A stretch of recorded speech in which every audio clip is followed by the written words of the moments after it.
မှုတွေလုံနေတဲ့ပါနဲ့မကောင်းတဲ့အကျိုးတွေကိုခံစားနေမိတယ်ဆိုရင်ခုပြောမဲ့ပုံမြင်လေးကိုစုံအောင်နားထောင်သွားလိုက်ပါတခါတော့လူမိုက်တစ်ယောက်ဟာလမ်းခီးတစ်ခုကိုသွားတယ်တဲ့သူသွားတဲ့လမ်းတစ်ခီးမှာတရားတစ်စင်းကိုတွေ့တာပေါ့သူတရားကိုဖြတ်ပြီးတော့ဒီတရားကိုသူတစ်ပါးတွေမဖြတ်စေခြင်းနဲ့ရုံမာတဲ့စိတ်ဓာတ်ကြောင့်ချိုးပြီးတော့ဖြစ်စည်းထားခဲ့တယ်တဲ့ရှစ်ဆက်သွားတော့ရေအိုးစင်တစ်ခုကိုတွေ့တယ်သူကရေစာစာနဲ့ရေကိုဖွင့်ပြီးတောက်တဲ့အခါဒီတစ်စင်းမှမရှိတဲ့အတွက်စိတ်တိုးပြီးတော့မှရိုက်ခွဲထားခဲ့တယ်တဲ့ရှစ်ဆက်လျှောက်သွားတော့ညောင်ပင်ကြီးတစ်ပင်ကိုတွေ့တယ်တဲ့ဒီညောင်ပင်ကြီးတစ်ပင်အောက်မှာသူကမမော့နဲ့ခဏအနားယူတာပေါ့အနားယူလို့ရတဲ့အထွက်မှာကံအားလျော်စွာချွေအိုးတစ်လုံးရတယ်တဲ့ထို့အတူပဲဒီလူမိုက်သွားခဲ့တဲ့လမ်းတောက်လျှောက်ကိုလူကောင်းတစ်ယောက်ကခရီးထွက်ခဲ့တယ်လူမိုက်ဖြစ်စည်းခဲ့တဲ့တရားတွေကိုလည်းပဲပြုပြင်မွမ်းမံပြီးတော့ကောင်းအောင်လုပ်ခဲ့တယ်တဲ့ရှစ်ဆက်သွားတော့လူမိုက်ဖြစ်စည်းခဲ့တဲ့ရေအိုးစင်ကိုတွေ့တဲ့အခါမှာရေအိုးအသက်တစ်လုံးဝဲပြီးတော့မှခြေဖြည့်ပြီးကောင်းမှုကုသိုလ်ပြုခဲ့တယ်တဲ့လူမိုက်ရွှေအိုးရတဲ့အပင်အောက်ရောက်တော့ညောင်ကိုင်းကျိုးကြပြီးတော့မှ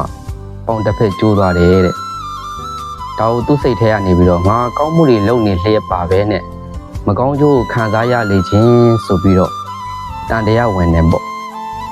ဒါကိုသိတဲ့အတွက်ညောင်ပင်ဆောင်နာကကိုတင်ပြပြီးတော့ခုလိုရှင်းပြပါတယ်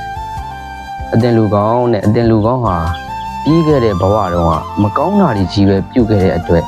ဒီဘဝအခုချိန်ဒီညောင်ပင်အောက်ရောက်တဲ့အခါမှာ